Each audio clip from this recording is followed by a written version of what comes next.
Decode the world unfiltered.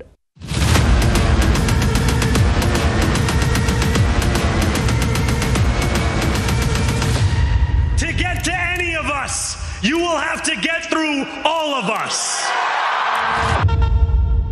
அமெரிக்காவில் நடைபெற்ற தேர்தல்களில் ஜனநாயக கட்சி வேட்பாளர்கள்லாம் வெற்றி பெற்றிருக்கிறாங்க. இது ட்ரம்ப்புக்கு பெரிய அதிர்ச்சி கொடுத்துருக்கு. அதை பற்றி தான் இன்னைக்கு டீகோட் பகுதியில் பார்க்க இருக்கிறோம்.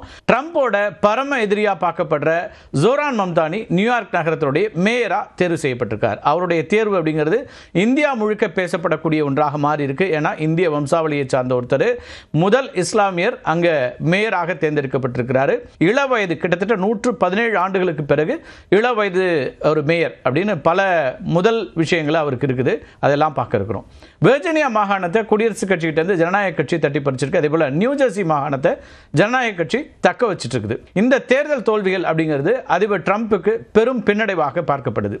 ட்ரம்போட எச்சரிக்கையை மீறி 50% நியூயார்க் மக்கள் மம்தானிக்கு வாக்களிச்சிருக்கிறாங்க. இந்த தேர்தலில் 20 லட்சம் மக்கள் வாக்களிச்சிருக்கிறாங்க. 1969ஆம் ஆண்டுக்கு பிறகு நியூயார்க் நகர மேயர் தேர்தலில் பதிவான அதிகபட்ச வாக்குகள் அப்படின்னு சொல்லலாம். நான் ஏற்கனவே சொன்னது மாதிரி 117 ஆண்டுகளுக்கு பிறகு நியூயார்க் நகரம் இள வயதிலான மேயர் ஒருத்தரை பெறுகிறது. நியூயார்க்கினுடைய முதல் இந்தியா வம்சாவளி மேயர், முதல் இஸ்லாமிய மேயர், ஆப்பிரிக்காவில் பிறந்த முதல் மேயர் அப்படின்னு பல முதல்களுக்கு சொந்தக்காரராக இருக்கிறார் மம்தானி. வரலாற்று வெற்றியை பதிவு செய்த பிறகு ஜோரான் மம்தானி புரூக்ளினில் தன்னுடைய ஆதரவாளர்கள் மத்தியில் பேசுகிறாரு. அப்போ அவருடைய எழுச்சி உரை அப்படிங்கிறது பெரிய அளவுக்கு எல்லோரையும் ஈர்க்கக்கூடியதாக மாறி இருந்துச்சு. அந்த பேச்சில் அதிபர் ட்ரம்புக்கு சில சவால்களையும் விடுத்தார். நான் இளையவன், முஸ்லிம், ஜனநாயக சோஷலிஸ்ட் அப்படின்லாம் சொன்ன மம்தானி இவை அனைத்திற்கும் நான் மன்னிப்பு கேட்க மாட்டேன் அப்படிங்கிற ஒரு கருத்தையும் முன் வச்சார் அழுத்தமாக. நியூயார்க் குடிபெயர்ந்தவர்களுடைய நகரமாகவே இருக்கும், குடிபெயர்ந்தவர்களால் கட்டப்பட்ட நகரம், குடிபெயர்ந்தவர்களால் இயக்கப்பட்ட நகரம், இன்று முதல் ஒரு குடிபெயர்ந்தவரால் வழிநடத்தப்படும் அப்படின்னு ட்ரம்போட கொள்கைகளுக்கு எதிர்மறையான கருத்துக்களை துணிச்சலாக முன்வைத்திருக்கிறார் ஜோரான் மம்தானி. இந்தியாவுடைய முதல் பிரதமர் ஜவஹர்லால் நேருடைய புகழ்பெற்ற சுதந்திர உரையான டைரிஸ் வித் டெஸ்டினியிலிருந்து ஒரு பகுதியை கூட மம்தானி மேற்கோள் காட்டியிருக்காரு. வரலாற்றில் எப்போதாவது ஒரு முறை வரக்கூடிய தருணத்தில் நாம் பழமையிலிருந்து புதியதற்கு அடியெடுத்து வைக்கிறோம். ஒரு சகாப்தம் முடிவடையும் போது நீண்ட காலமாக அடக்கப்பட்ட ஒரு தேசத்தினுடைய ஆன்மாவுக்கு வெளிப்பாடு கிடைக்கும். இன்று இரவு நாம் பழமையிலிருந்து புதுமைக்கு அடியெடுத்து வைக்கிறோம் அப்படின்னு அந்த பேச்சினுடைய சுருக்கத்தை அவர் குறிப்பிட்டார். மம்தானி தன்னை நோக்கி விடுத்த நேரடி சவாலுக்கு ட்ரம்ப் ஒரு மறைமுகமான பதிலை கூட வெளியிட்டிருக்கிறாரு. மம்தானி தன்னுடைய வெற்றி உரையில் ட்ரம்பை நோக்கி சத்தத்தை அதிகரியுங்கள் அப்படின்னு சொல்லியிருந்தார்.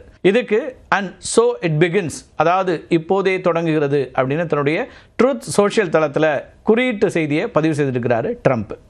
மம்தானி ஒரு ஜனநாயக சோஷலிசவாதி அப்படிங்கிற அடிப்படையில் ஒரு பெரும் எதிர்பார்ப்போட மேயராக பொறுப்பேற்கிறார். மம்தானி மேயராக எதிர்கொள்ளக்கூடிய முக்கியமான சவால்கள் என்ன அப்படிங்கிற ஒரு கேள்வி இருக்கலாம். உலகின் மிகப்பெரிய நகரங்களில் ஒன்றான நியூயார்க் நகரத்தை ஆள்வது அப்படிங்கிறது அமெரிக்காவுடைய 2வது கடினமான பணியாக பார்க்கப்படுது. முதலாவது அதிபர் ட்ரம்புடனான மோதல்.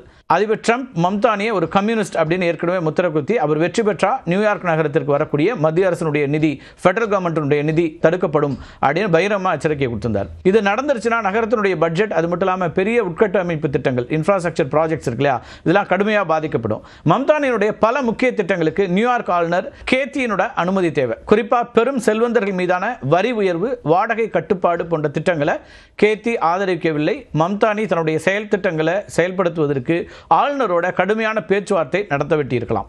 மம்தானி அனைவருக்கும் இலவச குழந்தை பராமரிப்பு, இலவச பேருந்து சேவை, மலிவு விலை குடியிருப்புகள் அப்படின்னு பல முக்கியமான வாக்குறுதிகளை கொடுத்திருக்கிறாரு.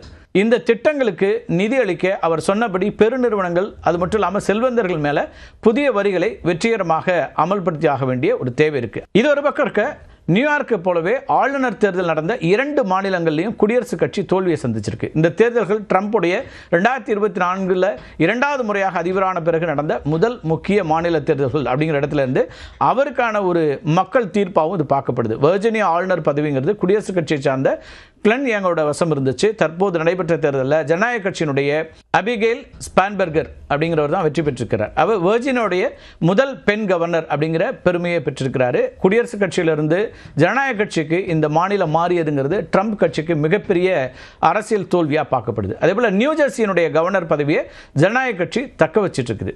ஜனநாயக கட்சியை சார்ந்த முன்னாள் விமானப்படை வீரரும் மிதவாத வேட்பாளருமான மிக்கி ஷெரில் அவங்க வெற்றி பெற்றிருக்கிறார்.